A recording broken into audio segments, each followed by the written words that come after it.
Hello, this is Gloomy Sunday, and once again, I will be sharing spooky stories that will send shivers down your thorny spine. Without further ado, let's begin tonight's creepy, spooky, and sometimes outlandish array of tales. Sit back, relax, and enjoy.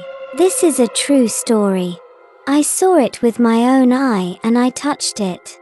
My grandfather's brother passed away about 7 years ago, and we've visited his grave every year since.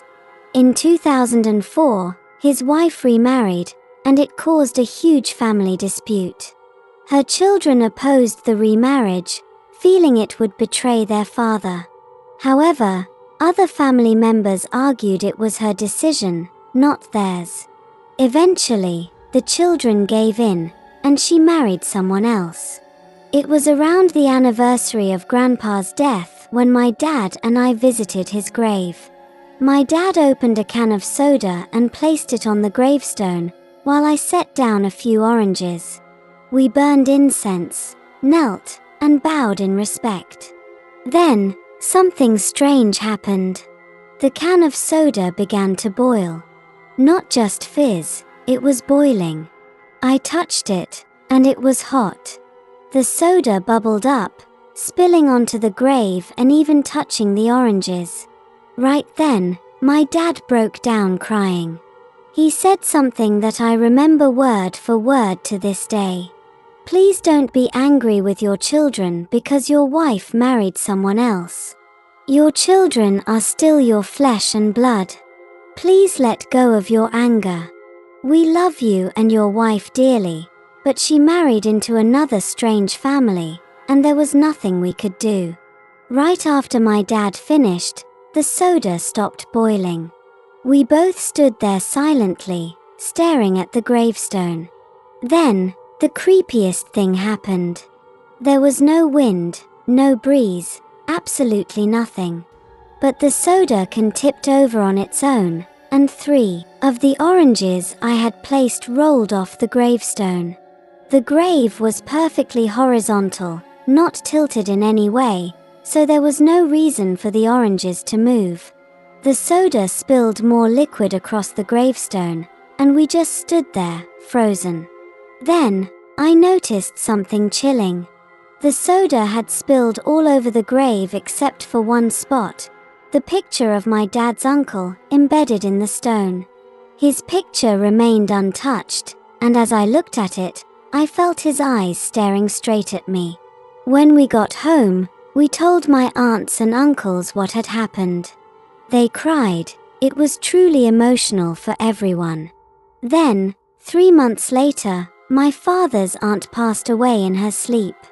At her funeral, my dad asked me how many oranges I had placed on my uncle's grave that day. I told him I had put 5 oranges down. He asked me how many rolled off, and I replied, 3. My dad nodded and said, my uncle came to take her with him. 3 months after that day, she was gone. Afterward, we had to do a cleansing ceremony for me and my dad to cleanse ourselves.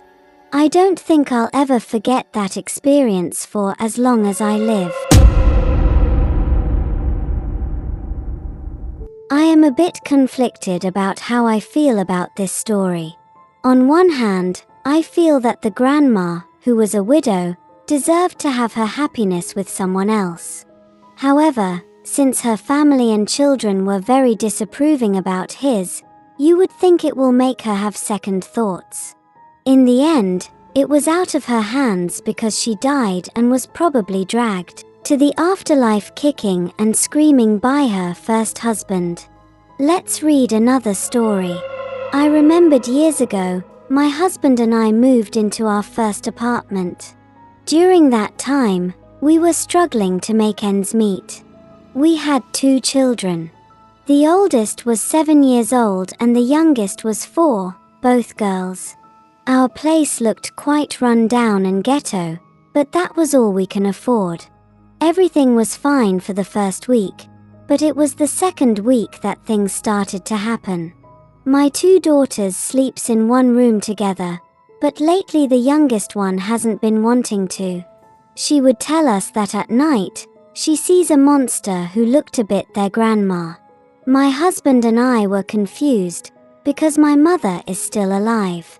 When we asked her where she sees her, she answered, "Monster grandma is in the closet." If you guys remember, these older homes has those sliding doors for the closet. My youngest will never leave it open at night, even a crack. Nothing really happened after that, but one night my two kids started screaming and crying. My husband and I ran to see what happened, and all they both said was "monster," while pointing at the closet. Ever since then, they both sleep in our room and we use that room for storage. No matter how many times we close the closet, the next day, it'll be fully open. There would be nights where I'm by myself with the kids and it's late at night. We would hear the sound of the closet slowly sliding open. I would always tell my husband for us to move out, but he would shrug it off that it's nothing. It's just an old apartment, so there would be noise. The last straw was when we were alone at night again, and we all three suddenly heard the closet door burst open. My youngest started to cry and I ran into my room to grab my keys and belongings. I took the kids and slept at my parents' house that night. We eventually moved out, and I finally asked my husband if he never experienced anything as well. He finally admitted that he did. He said, "I saw her too. That very same night when both of the girls cried and we went to sleep. I had a dream and it was pitch dark. I walked past the kids' bedroom and the door was wide open.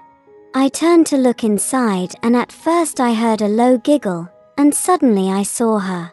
She was an old lady sitting inside the closet. She stood up and said for us to get out. I woke up so scared. I hear it all the time when I went into the kids' room to grab something. The door would always sound as if someone was sliding it open, but when I looked, it was closed." My husband said that's why he changed to working during the graveyard shift. He knew we couldn't afford to move out, but he thought that since I didn't experience anything, I would be fine being alone. I was so mad at him for that I slapped and screamed at him, and I threatened to divorce him. But we managed to smooth things over. What a loser of a husband.